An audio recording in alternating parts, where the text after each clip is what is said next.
Hey everyone, this is Victor from Cyborg for Life, and today I have a special interview for you. She's a patient who had a simple broken leg that took a turn for the worse as she faced complication after complication, including a malunion deformity, a bone infection, and a painful non-union. You're going to hear about how several orthopedic surgeons left her hanging with no clue how to resolve her problems, but then how she was able to find hope with the advanced orthopedic team of lengthening surgeons at Sinai Hospital so that she could salvage an otherwise helpless situation. Please enjoy the interview with Kenzie. Kenzie, how are you doing today? I'm good. How are you? Doing great, great. So first of all, thank you so much for coming on today to share your story. I know that you faced multiple complications with your story, and we're going to get into that. But you didn't give up. You kept hope alive, and you found the right team to be able to handle those complications. And now you are living a life of pain-free. So I think it's going to be really valuable to all the listeners and people who are considering limb lengthening, especially because a lot of these complications that you faced are ones that they could face as well. So, Kenzie, if you don't mind, would you just take us back and tell us your story and how a simple broken bone turned into your worst nightmare? So, thank you for having me. I'm really excited to be here. So it all started back in 2014. I actually broke my femur playing soccer. Okay. And I went to Johns Hopkins University, and they casted me. Okay. I didn't get surgery. It was a clean break. Everything was good.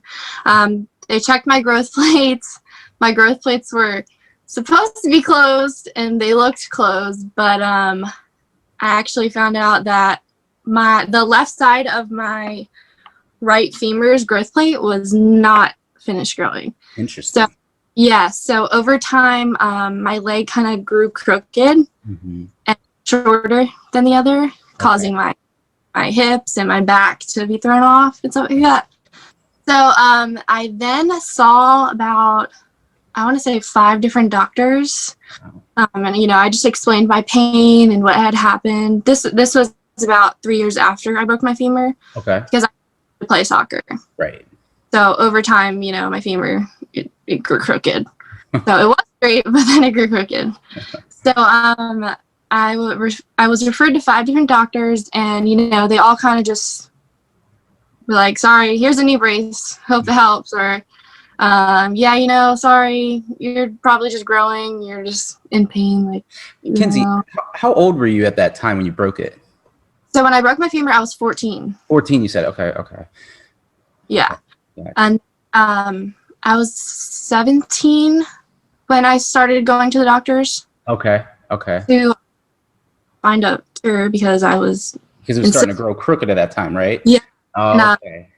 And I was in so much pain. So, and my mom and my soccer coach and the athletic trainer at my high school, they were all like, "Man, what is going on with your leg? Like you look crazy. Like why is your leg going like that?" Wow. I don't know. So slowly over time, it grew crooked. So saw a few doctors. They were just kind of like, here's great. Right. Sorry, help you. Exactly. So, yeah. Okay. Go ahead. Until I saw a hip specialist at Mercy Hospital. Okay. Dr. He really great hip doctor over there. My grandfather actually saw him. And since I was having hip pain, we were like, why don't we just try and go, see if it's in my hips. Right. No, your hips are fine. And he was the one that referred me to Dr. Herzenberg. Okay. All right. Yeah. Very cool. So he knew that Dr. Herzenberg had some goods, and he'd be able to probably at least figure something out. Yeah, exactly. So, I saw Dr. Herzenberg, and, he pulled out this iPad and was like, here's what we're going to do. And he was drawing it on my x-ray. Wow. Me and my mom were just like, oh my gosh, he's going to me. Okay, you're my guy. You're going to fix me. So, that was kind of my sigh of relief. I was like, okay, I'm in the right spot. One can help. Yeah. So, saw him, I had my first femoral osteotomy in 2018. Okay. So Dr. Herzenberg had actually just gotten foot surgery on foot when I was having surgery. So Dr. Asiag Mm-hmm. who you interviewed, I think, a couple weeks ago. Yeah. He actually assisted the surgery. Okay. Because Dr. Herzenberg, he was not the top in that day. So I had two of the most famous doctors, like, for leg lengthening on my case. I was like, oh, everything's gonna be fine. Yeah. So they put a plate on my leg. They did the osteotomy, straightened my femur, broke my leg, put a plate and screws in. Okay. And that was supposed to be it. Right. That was supposed to be my fix. No, not quite. But then the next month I had to get emergency surgery because I got an infection. One of my stitches opened up and got infected, and I went and saw him and I was like, this looks weird, and like, I don't know what's going on. He was like, okay, you're having surgery tomorrow morning. Wow. Like, yeah. And I was like, what? Yeah, he was out, and I was like, oh my gosh. Wow. So, yeah. So after that, I think a few months later, I was still in pain, and you figure after a few months your bone should be growing and healing, and you should start feeling better. Right. That's normally. But I was in excruciating pain still, probably even worse than before. Oh my gosh. Yeah, and so I went, and one of my screws actually broke. Oh my goodness. Yeah, but it wasn't near the break. Okay. So I wasn't too concerned about it at that point. Mm-hmm. But he was concerned that my bone wasn't growing at all. Okay. So you weren't getting any bone growth from the osteotomy site? Nope. Oh my gosh, that's crazy. And how long was it that they did the checkup after the, so the screw broke? Which screw was it? Was it like a one around the break or? No, it wasn't near the break. That's why he wasn't as worried about it. Okay. So I kind of just let it go. Yeah. He was like, I don't want to put you through another surgery for you'll be okay. Yeah. But he was worried about that my bone wasn't growing because, I'm healthy. I was 18 years old. Mm-hmm. Eat great. I exercise. It's just not common at all. That's crazy. So he put me on a bone stimulator, which is like a little machine that sends. I don't even know what it does, honestly. You had to fell on your leg. Yeah. I'm not anything. For the audience out there, it's essentially like an ultrasound that stimulates the bone through its frequency. But yeah, that's cool. So you use that. So they had you use that at the osteotomy site where the bone wasn't growing. So you essentially had your bone was growing crooked, so you had a malunion. You had the infection, and now you essentially had a non-union. Yeah, exactly. That's insane. Oh my gosh, Kenzie, that's crazy. So then what was his ideas after that happened? So after that happened, so at that point he was calling it a delayed union. Okay. It wasn't a non-union yet. Yeah. Okay. So he was like, I'm gonna see you back in a little bit. Hopefully this bone stimulator has good success rates and stuff like that. This is gonna be a good thing. So then I actually went back. I believe this was January of 2019. Okay. And I went back and another screw had broken. No way. Yeah. Don't ask me how. I broke titanium. He's probably like, what are you doing? Playing soccer again? It's like, no, I'm playing. That's crazy. Yeah. So at that point he was like, we got to go in there and we got to get the plate out and do something about this. Okay. At this point, Dr. Asiag had taken over my case completely. Okay. So I was no longer seeing Dr. Herzenberg. So Dr. Asiag. Okay. Went back for another surgery in January, and I got the plate and screws removed, and I got a rod put through my leg. Okay. So it wasn't like the precise nail, lengthening nail or anything. It was just a lengthening rod. Okay. Not quite sure. It was an actual lengthening rod, or was it just a normal rod? I believe it was a lengthening rod.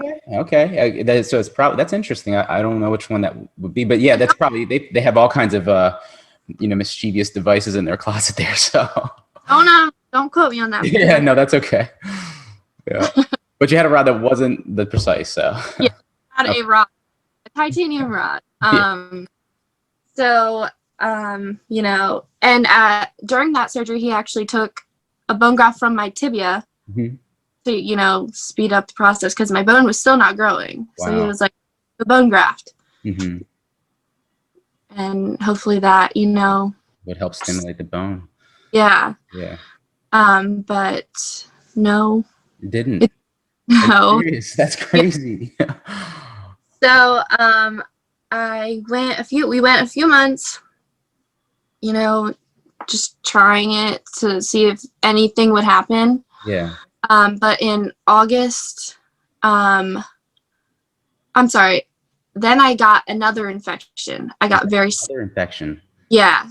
And they found, and that's when I saw Dr. Conway. I actually saw Dr. Conway. My doctor. Yeah. Yeah. So, because Dr. out of the country doing surgery. Mm-hmm. So he was like, I want you to go see Dr. Conway. She's the best of the best. Oh, yeah. She really is. Yeah, when it comes to bone infection, she's the head of the bone and joint infection at Sinai. Yeah. So I her, and I was really sick at this point. Okay. And she did some tests, tested my joints for infections, you know, nothing. Okay. So when I got that rod put in, Dr. Asiag, when he was in there doing that surgery and getting bone graft from my tibia and stuff like that, he found a pocket of pus. Oh my gosh. In my, like, next to my bone or something like that. Yeah, I don't. It was on the inside of my leg. Did you feel pain on that pocket, like, of infection? You didn't. You didn't even know it was there until he did the surgery and found it. Yeah. I was really sick. Okay. Like, I was really sick and not myself. Was it just like lethargy, like you were just like very sluggish? You were okay. Like, back at pictures and stuff of myself, I'm like, man, I look awful. Oh my gosh, Kenzie, that's terrible. Wow. Yeah. So then, what did Dr. Conway say about it when she saw that? So when she saw me, she acknowledged. She was like, yeah, you do look really sick. She did a whole bunch of tests and stuff like that. That was not fun. That hurt. But there was nothing in my joints. There was nothing she found that was wrong. So, you know, we were confused. So she was like, you need to follow up with Dr. Asiag after this. So that's when he was like, we're going in to put the rod in. Okay. And so I got that put in, you know, he's like, okay, this should be it. No. It wasn't. Yeah. At that point, my body had absorbed that bone graft. Oh my gosh. So we were kind of just like, where did that go? Like, what happened? So, you know, it just disappeared. My body ate it, or I don't know what happened to it. Yeah. Wow. Which is, I don't think that's very common. Not at all. So that was crazy. And then, where was I at? So at that point, he declared a non-union, and he was like, we were kind of just like, what do we do now? Yeah. Like, what goes on? So he actually had meetings with his mentor, Dr. Rosbrook. Dr. Rosbrook, in New York at the hospital of special surgery. That's a big timer. Dr. Herzenberg, Dr. Asiag, they were all kind of like what do we do? Wow. Decided that they were going to put the precise stride nail in my leg. Okay. Then I was using it to compress my bones together. Nice. To bone growth. Yeah. So in reverse to compress. Yeah, because the movement of the bones stimulates bone growth. So I had to use the machine backwards, which is really weird. Yeah. And at that, I believe that it had only been done on like 7 people, using it to compress my bones. You know, we were just like fingers crossed, like we were trying like everything, like you know, some of the top doctors in the world. These are the top doctors in the world. Just do it. Yeah. So I had to shorten 0.7 millimeters, I believe. Okay. Every day. And when they were putting the precise stride nail in, they took another graft from my hip. Wow. Hoping, because I believe the success rate of the hip bone graft is better than the tibial bone graft. Yeah. Mm-hmm. So, you know, add some extra bone in. What can hurt? So they basically use that precise, the stride nail to compress and go in reverse. Instead of lengthening, you were getting reverse lengthening to compress the bone, stimulate some of that bone healing. They did the bone graft at the same time, just to kind of like, you know, conjure up something and hope for the magic to happen. And did they see any kind of like bone formation, cloud formation? So I'm still actually in the process. So that was my 4th surgery. That was my last surgery I had. And I still have it in. Last time I went to the doctors, everything looked like it was healing. It was starting to heal. I see him in December, so I'm fingers crossed that I'm fully healed, and then I will schedule my removal. Okay, gotcha. One more surgery and then you'll be all done. Kenzie, that's a crazy story. So, I mean, I just, you know, I kind of want to kind of dissect this a little bit, if you don't mind. So I kind of want to go through your story and kind of pick it apart, because I think this will be really helpful for a lot of people who are, you know, obviously considering limb lengthening or any type of orthopedic procedure that they're getting done. It just shows that, you know, you had an original, like just a simple break in your femur. It started growing crooked. Did you feel any pain when the femur started growing crooked, when you had that overgrowth when you were playing soccer and everything? That was kind of my main thing. I didn't really notice the crookedness of my leg until it was super crooked. So I didn't really notice it progressing. It was actually my family members that noticed it. Okay. I was just more worried about, like, I am in so much pain. You were in pain. Why am I in so much pain? Wow. You know, my femur healed. What's going on?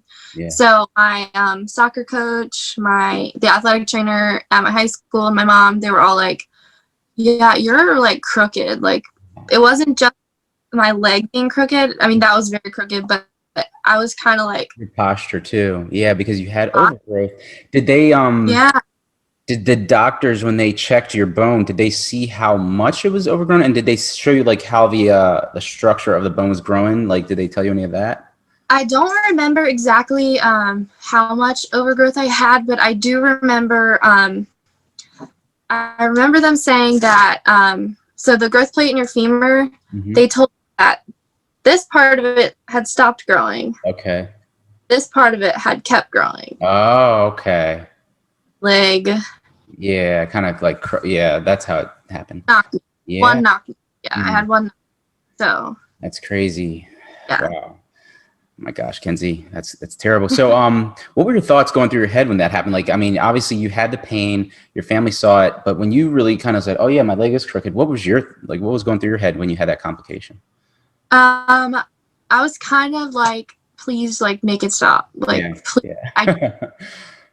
I just want to be able to play soccer and enjoy it, because, you know, like, normally when I played soccer, I was huge into soccer. All I was worried about was like winning the game, you know, having fun. Yeah. And all I could think about was like how much pain I was in, and, you know, yeah, I just wanted it to go back to normal. That's crazy. When you saw those other surgeons and stuff like that, and when they just had nothing, they said there was essentially nothing they could do. Like, how did that make you feel? Also, it was like, you know, knowing that even supposedly orthopedic surgeons didn't have an idea. Yeah. Honestly, I felt hopeless. Yeah. I'm going to live the rest of my life in pain. Nobody can help. I've seen doctor after doctor after doctor. Like, it's just how I'm going to live the rest of my life. It was honestly depressing. It was awful. That's terrible. I can't believe that. And then that one doctor from Mercy, you said, referred you to Dr. Herzenberg, and then you were seeing one of the best orthopedic surgeons and limb lengthening surgeons in the world. And then he, like you said, you busted out that iPad, and you and your mom saw it, and you guys were like, "This guy is a genius. He's going to fix us." And you know, how did that make you feel? Like you said, you felt like, did that give you back that hope? So as soon as Dr. Herzenberg stepped foot in the room, like the first time, well, the first thing he did was like, all right, we're gonna fix you. He pulled out that iPad, and me and my mom probably cried tears of joy, because we were like, we are in the right place. Like, I had no doubt that they like weren't gonna help me. Like, that are gonna fix me. That's initially what I thought. It meant to be. I was meant to be in that place. Yeah, absolutely. Yeah. And it's literally like a diamond in, a haystack. It's like when you find, Sinai, it's amazing. Okay, so I want to dive into your complications a little bit more. So you had that crooked bone growth, which is like a malunion deformity from the overgrowth of your bone. Did they say how rare that is to happen because of the growth plates, or did they just say it was just a freak accident? So when I got casted in 2014, they thought the growth plate was closed and stuff like that. So that was rare, that half of my growth plate kept growing. Yeah, I never heard of that. And I've been told by every doctor, I don't really know what's going on. So they had no clue, like, how to help me. Like, most of them were like, oh, try this knee brace, order it on Amazon. Okay, like, try it. No. So yeah, I've been told by many doctors that it's, not the most common thing ever. Yeah, it's definitely crazy. Wow. And then you said your family knew, they kind of noticed it. And then, did they say, were they worried about it, or did they just say like, hey, Kenzie, like, what's going on with your leg? Did you hurt yourself? Or like, I kind of want to know like their perspective of it all. Oh, my family is a huge part in like why I recovered. They were about my pain, because my pain started right when I got back to soccer. Okay. My leg wasn't crooked at that time because I had just like gotten back in the game. But I was still in pain. So I never even noticed that my leg was growing crooked. I would have never known it. No. But like, looking back now at pictures and stuff like that, I'm like, oh my gosh, my leg looks like a K, because like one is straight and the other's like this. Wow. Oh, that's how it was. It was like that. That's crazy. Yeah. I had one knock-knee. Oh my. Okay. I see. Yeah. So I always told people, I was like, yeah, my legs are in the shape of a K. Oh my gosh. Yeah. That makes sense. And then you saw Dr. Conway, who is literally like, the top doctor to go to for bone and joint infection. She said that that's a rare thing for the bone infection. Did she, and then she checked you for all those infections. Did she say that, did she come up with like any specific diagnosis of what that was, or?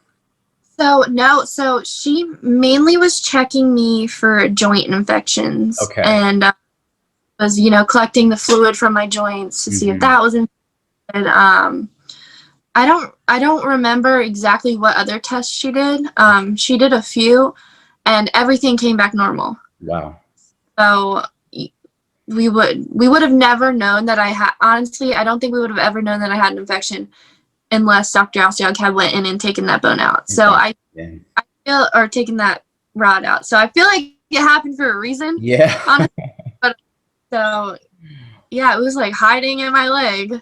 Yeah, that's crazy. And then you had that, and then obviously when he put it back in, and then obviously there's a gap in non-union, and your body like resorbed the bone matrix. That, I mean, because here you are on the process to recovery, you think that the infection's gone, you guys replaced the thing with the rod, and now you have a gap, and it's like, oh my gosh. Did you feel any pain with the non-union? And what were you, I just want to know your thoughts again. Like, did you think like, this is not ending, like I just want to get out of this nightmare? Honestly, I did feel pain. I still felt like I had a broken leg. I was like, why? I should be feeling better by now. Like, I should be able to walk without pain and stuff like that, all that time. And then I hear I got another non-union, or I got, and I was just like, I think that I honestly, when he told me, I think I laughed because dark humor. Like, I was just like, me, only me, right. Non-union. What else? You want to pile it on? So I honestly think I laughed. I looked at my mom. I was like, are you kidding? But I didn't have a doubt in my mind that Dr. Asiag wasn't going to fix me. Like, I knew that he was going to go and do anything and everything he could to fix me. So, you know, a big part of getting the surgery is you need to trust your doctor. Absolutely. Because if you don't trust your doctor, you're not going to trust that you're going to get healed. You know what I mean? So that was my big thing. I never doubted Dr. Asiag, and he never made me feel hopeless. He always was like, "We're going to fix you. Like, I don't care how long it takes, we will fix you." You know, I love that point because of the fact that it's 100% true. It's like when you're getting any type of orthopedic procedure, especially limb lengthening or type of advanced orthopedic procedure done, if you don't have full trust in the doctor, because obviously I get, you know, with the platform now, a lot of people ask me, which doctor should I go with? I'm like, that's not the best question. It's like, yeah, I'll give you my best, you know, assortment of doctors. But at the end of the day, it's almost like which doctor is going to do the best job for you.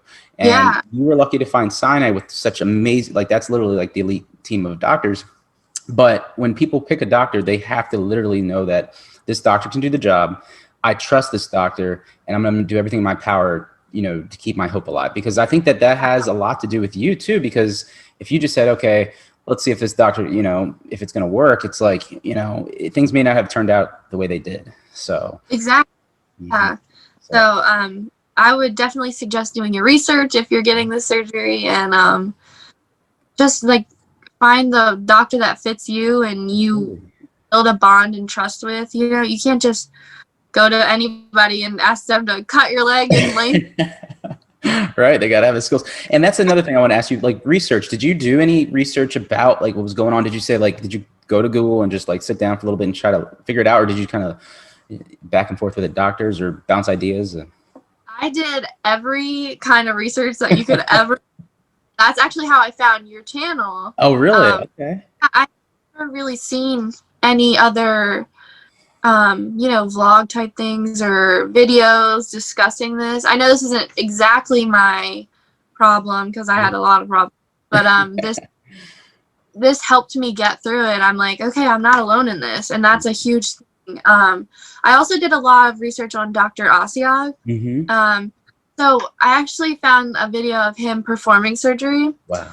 And I would watch that, and I don't know, it just comforted me. I don't know if that's a weird thing. Like, oh, he's got, yeah, like he knows what he's doing. Like, he's good. So that definitely comforted me. I don't know if that sounds weird, but watching, like, just trusting him.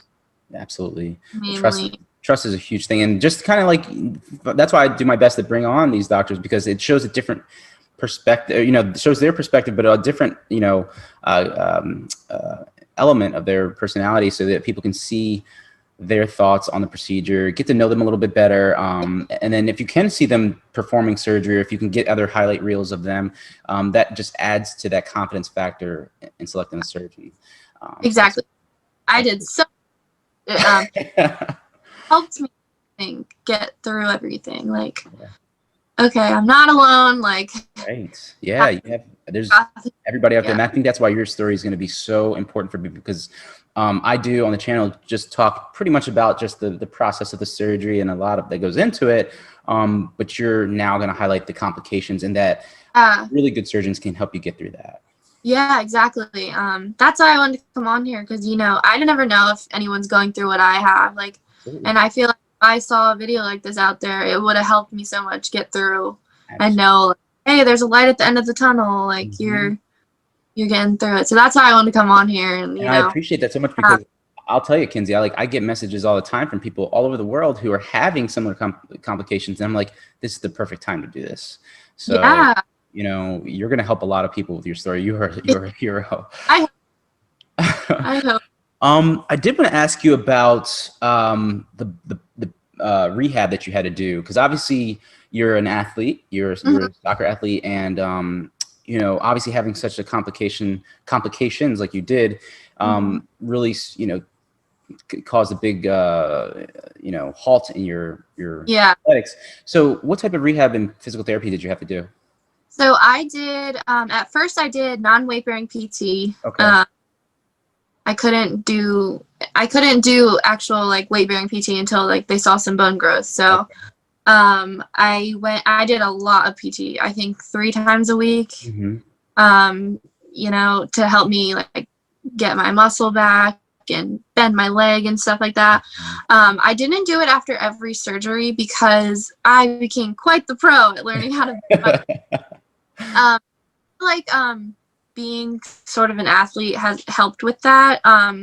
You know, my muscles are used to, you know, all that stuff. So I feel like being an athlete helped me rehab a little bit quicker, I guess you could. And I 100%, I was an athlete myself. And I think that that's the one good thing about these limb lengthening surgeries and surgeries like with the gaps and stuff is that being really, being athletic does help you recover a little bit faster. It really does. And, you know, being active and so if you are getting the surgery, I would definitely suggest like, you know, walking every night or something like that. So, but yeah, PT is important. Very, especially if you want to get back to where you were. Yeah. What about like the team at the International Center of Limb Lengthening? Because obviously that was my same hospital that I got my surgery at, and I love them there. What was it like, just the overall environment? Obviously, you know that the surgeons, Herzenberg, Dr. Asiag, Dr. Conway, they're amazing. But what about the overall like environment? Like you had the, you know, there's PAs, there's staff. Like what was that like just going into that environment? Amazing. I couldn't have been put in a better hospital between like the nursing staff to the recovering in anesthesia. Dr. Asiag's PA, Chris Sokowski. Yeah. He was a major part in my recovery. If Dr. Asiag was away, you know, I would always be able to get in contact with Chris, and he was a big part in my healing. And, you know, I couldn't be more thankful for either of them. I also, her name is Marilyn. I believe she's Dr. Herzenberg's liaison. So for that come and stay, she made my stay so at home. She was so welcome. I was in the kids ward. Okay.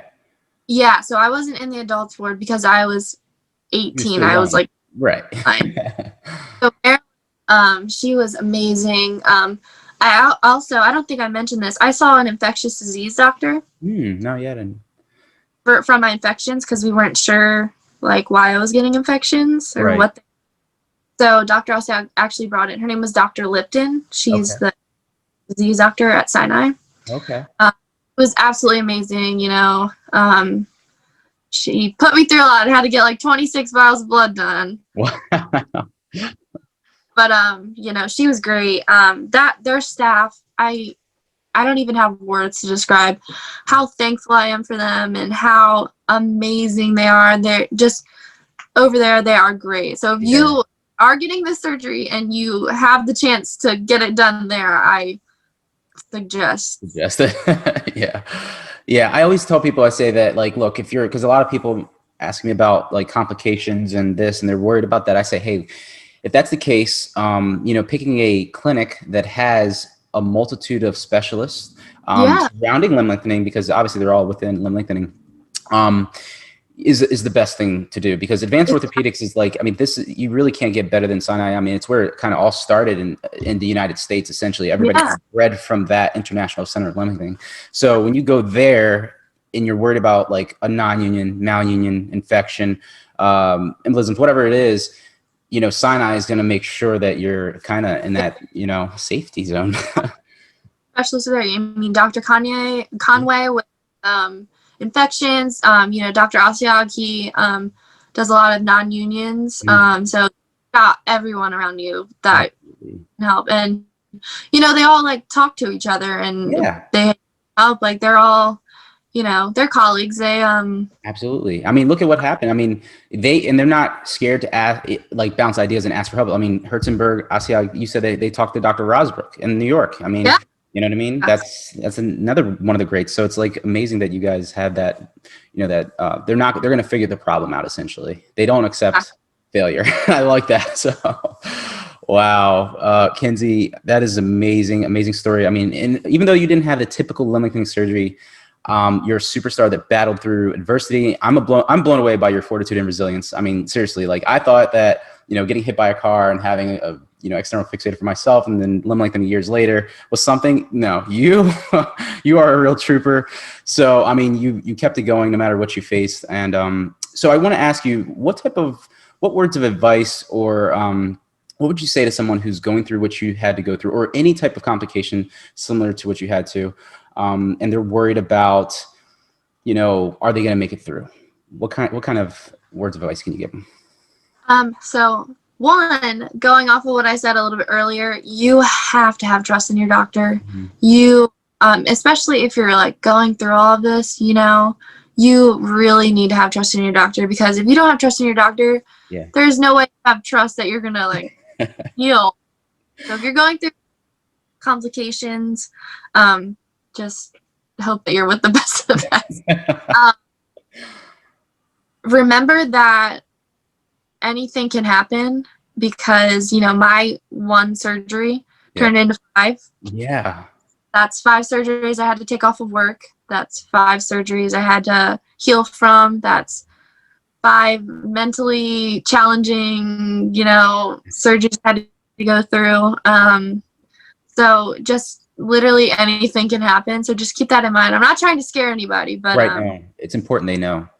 But yeah, I mean, I think it's 2% of people get everything that I got. Yeah, literally, like it's below 3%. Yeah, exactly. So just know, like, anything can happen, and you got to stay positive. Yep. You have to believe that you're gonna get better, and you gotta try to see the light at the end of the tunnel. Mm-hmm. Even though you don't want to be positive, trust me, I know. You just have to. It helps to have a good support system. My family, I would not be here without my family, mm-hmm. or the Sinai staff, mm-hmm. or just so I would just say those 3 things. That's great. Keep your head up. Yeah, I love that. Yeah, so keep, trusting your doctor, staying positive, and knowing that anything can happen. It's just being very aware. I think that's great. Great words of advice, Kenzie. Well said. I'm super impressed with your grit. That's a true definition of being a cyborg. So welcome to the club. Kenzie, if a patient wanted to reach out to you specifically and, ask for some words of advice or, just get some mental support or whatever, is there any way that they could ask you a question or how they could contact you? Yeah, so I have a YouTube channel. I don't have anything on it, but if you want to link that down below, and my email is mackenzie.spiegel@gmail.com, so you can put that down below as well. I'm here for anybody, because I know that I wish someone was there for me when I was going through all this that can relate. I had people there, but not anyone that could really relate to me. Yeah, reach out, don't hesitate. I understand. So yeah, you can just email me or go on YouTube and text me or whatever. Comment or whatever it is. No, that's really impressive. I love that you're willing to reach out and help people, because that's what I'm doing essentially with this whole channel. It's because this surgery, it's not just a typical, like you said, broken surgery. I mean, you had a broken leg, but it turned into a whole plethora of different things, and you had literally 3 of the most the rarest complications, but you had all of them. And the fact that you're willing to help somebody, go through that's a true testament to your character. So I want to thank you for coming on and sharing your story. I think everybody's going to kind of get some great insight into it and really appreciate what you've done. And yeah, I think that, that's a great story. So we'll definitely be putting that up very, very soon. So. Okay. Thank you so much. Great. Thanks, Kenzie. I hope you enjoyed the interview with Kenzie. She was just a typical high school soccer player that had a simple injury that brought on a world of problems. But she didn't lose hope, like the multiple doctors that she visited early on. Instead, she held on and looked for a solution. And she found it with a top-notch limb lengthening surgery team at Sinai Hospital. So if you're worried about potential complications, know that where you get it done, especially if rare conditions arise, does matter. Until next time, this is Victor from Cyborg for Life, signing out.